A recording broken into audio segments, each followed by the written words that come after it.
All right, everybody. This video is changing out a windshield wiper blade for a 2010 Chevy Equinox. As you see here, I have the Trico Titan.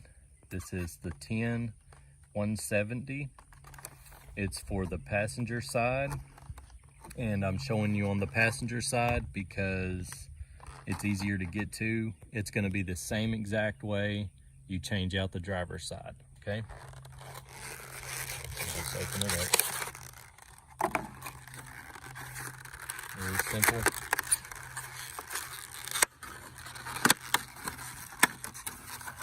Maybe. All right, when you get this sucker open, you're going to notice a few things about it. You're going to notice this clip, and you may not think it works, but and it won't work, not on this particular vehicle. So you're going to need to take these clips out. Just push down on this clip and this clip, and it falls out. You're going to need this spare one that they put in the box. It's B and C, okay? You'll notice on this end and this end it has those same clips.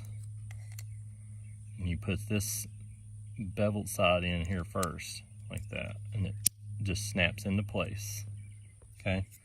Now that you have that ready, you take this part off.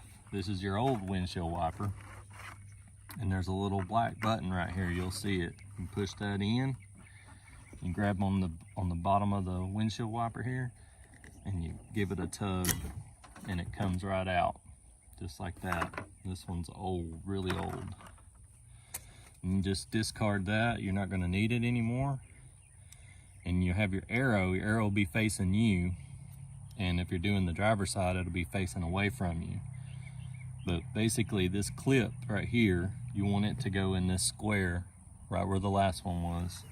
So you'll lift this up and you'll slide it in, and you'll hear that click, and you're done. Just like that. Please like and subscribe to the channel. Hit the notification bell for more updates, and stay tuned for more videos.